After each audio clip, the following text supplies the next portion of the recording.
前は力が強いけど、俺の方が根性がある。なぜなら15の時から無理変に切ることの相撲したかに生きてきた。The tragic loss of Killer Khan felt like a punch to the heart. One minute he was at one of his bars, and the next he collapsed. And just like that, he was gone. The news stunned everyone. It didn't feel real. The suddenness of it all left fans, friends, and the wrestling world in total shock. That day, we didn't just lose a man, we lost a legend. It was a day that will always be remembered for the pain it brought to wrestling fans around the world. On December 29, 2023, tragedy struck when Killer Khan suddenly collapsed inside one of his own bars in Tokyo. People around him quickly called for help, and he was rushed to the hospital as fast as possible. But despite all efforts, it was too late. The cause of his death was an aortic dissection, a serious and unexpected medical emergency that took him away at the age of 76. It was almost hard for fans and friends to believe. Here was Killer Khan, the giant, the fierce wrestler who had once towered over opponents and made crowds hold their breath, now gone so suddenly and quietly. It felt unbelievable that a man so strong and powerful, someone who had shared the ring with wrestling legends like André the Giant, could be taken away by something so swift and invisible. One of the most memorable moments in Killer Khan's wrestling career happened during one of his intense matches with André the Giant. In the heat of the bout, Khan climbed all the way to the top turnbuckle and launched a powerful knee drop right onto André's ankle. It looked incredibly brutal and painful, and the way it was shown made fans believe that Khan had actually caused a real injury to the Giant. The crowd was shocked, and this moment helped build Khan's reputation as a dangerous and unstoppable monster heel. It made him look even more fearsome and solidified his role as a top villain in the wrestling world. But behind the scenes, the reality was quite different. André the Giant had actually broken his ankle away from the ring. He injured himself just getting out of bed. Instead of hiding the injury, the wrestling team decided to use it as part of the story between Khan and André. They worked the injury into the matches and storylines to make their rivalry even more intense and believable. This clever blending of real injury and scripted drama made their feud feel authentic and emotionally charged. Their rivalry quickly grew into one of the biggest and most talked about in wrestling at that time. Fans couldn't get enough of the clashes between the two giants, and their battles kept people coming back for more.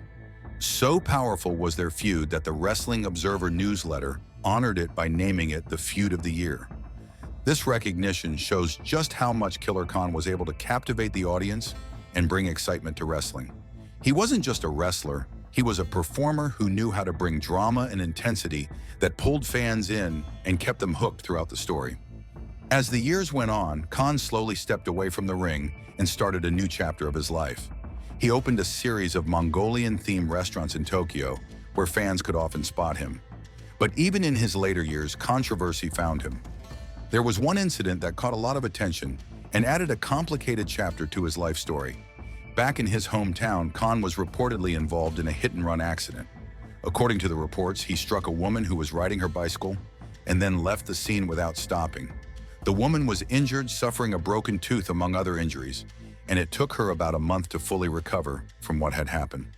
After the news spread, Khan came forward and apologized, saying that he was rushing to get to his restaurant and didn't mean for things to go the way they did. Although no charges were filed and he wasn't prosecuted, the incident still left a stain on his reputation and became a part of the complicated legacy he left behind. But despite moments like this, for most wrestling fans, Khan will always be remembered differently. He was the man who could silence a whole arena with just one glare, a giant who made even the toughest opponents look small and vulnerable.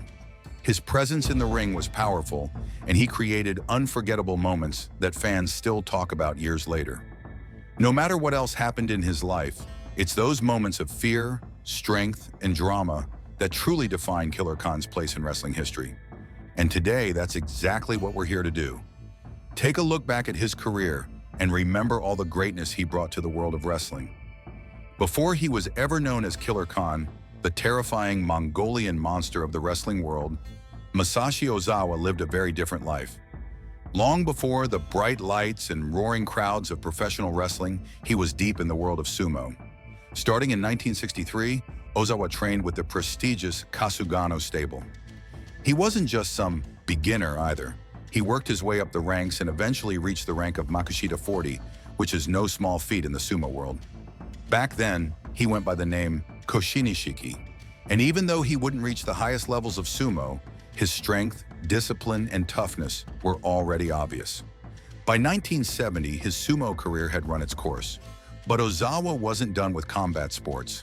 Just a year later, in 1971, he stepped into the world of professional wrestling in Japan. At first, he wrestled under his real name, Masashi Ozawa, and was still finding his place in the business. He didn't make an immediate splash, but he stuck with it, slowly working on his in-ring skills, developing a persona, and figuring out how to make himself stand out in the fast-growing wrestling scene. In 1977, Ozawa took his talents overseas for a bit and wrestled in the Toronto area under the name Kim Chang. It was a brief run, but an important one. He was gaining international experience, learning different styles and getting a feel for what it meant to perform in front of different kinds of crowds. After that, he returned to Japan, but something was still missing, a befitting character, something that would truly put him on the map. That's when wrestling legend Karl Gotch stepped in. With his face painted in wild colors, his wild black hair, and a vicious in-ring style, Khan looked and felt like something out of a nightmare, and fans couldn't get enough of it. In 1979, now fully transformed into Killer Khan, he made his way to the United States to chase bigger opportunities. American wrestling was heating up, and Khan was ready to leave a mark.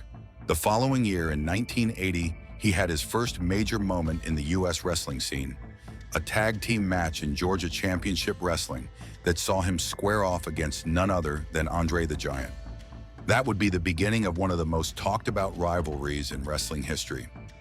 Later in 1980, Khan signed with the World Wrestling Federation, which would become the biggest wrestling company in the world. Right away, he was pushed as a serious threat.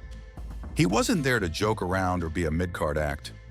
Khan was a monster, and he was booked like one. He feuded with top names, including WWF champion Bob Backlund and Intercontinental champion Pedro Morales. These weren't throwaway matches. Khan was being tested against the best the company had to offer. Suddenly, Killer Khan was public enemy number one. He was the man who broke André the Giant. Of course, as we now know, the truth behind that moment was very different. Khan was cast as the man who injured the Giant, and the feud between the two exploded from there. Even outside the WWF, Khan kept making waves. In 1984, he headed to Canada's Stampede Wrestling, a promotion known for its tough, gritty style and passionate fans. There, he had a hard-hitting series of matches with Archie, the Stomper, Gouldy. Their battles were wild, physical, and intense, exactly the kind of action fans in Stampede Wrestling live for. On January 20th, 1984, Khan defeated Gouldy in a brutal street fight to win the Stampede North American Heavyweight Championship. But his reign didn't last long. Just 2 months later, he lost the title to the legendary Dynamite Kid. Khan's journey didn't stop there. He continued his reign of terror across multiple wrestling promotions, including Mid-South Wrestling and NWA's World Class Championship Wrestling. In WCCW, he often worked under the management of the notorious Skandor Akbar.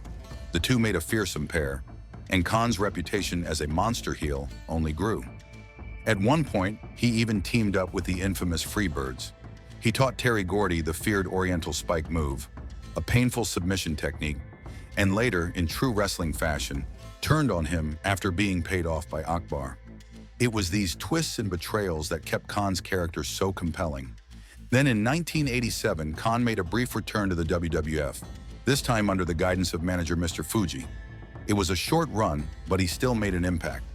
He feuded with Outback Jack and even had a series of house show matches against WWF champion Hulk Hogan. Although those matches didn't make it to pay-per-view or television, they were a reminder that Khan could still be a dangerous presence in the ring. But behind the scenes, things were different. According to Bruce Pritchard on his podcast, Something to Wrestle, Khan wasn't enjoying life on the road anymore. The constant travel, the pressure, the time away from home, it had all taken a toll. Khan was homesick. He missed Japan. He missed his family. And so later in 1987, he quietly stepped away from the ring and retired from professional wrestling. His post-wrestling life wasn't without bumps in the road, but his impact on the world of wrestling is something that can't be denied. He may not have held a shelf full of championship titles or closed the biggest shows like WrestleMania, but Killer Khan still left a mark on wrestling that's hard to forget. What made him stand out wasn't just his size or strength, it was the way he brought his character to life. He played the villain, the monster heel, so convincingly that fans couldn't help but watch, even if they were booing. People still talk about the fear and excitement he created every time he stepped into the ring. His legendary feud with André the Giant is one of those classic wrestling moments that fans never stop bringing up. It wasn't just a storyline, it became a part of wrestling history. Khan's hard-hitting, no-nonsense style made him different from the flashy wrestlers of his time. He fought like he meant it, and that intensity inspired many others who came after him. More than anything, he helped set the standard for what it meant to be a believable, powerful villain in the ring. Wrestlers who stepped into that monster heel role after him often followed the blueprint he helped build. His presence, his style, and the way he carried himself left a lasting legacy that still echoes in wrestling today. And that wraps up today's video. Don't forget to drop a comment below. We'd love to hear your thoughts.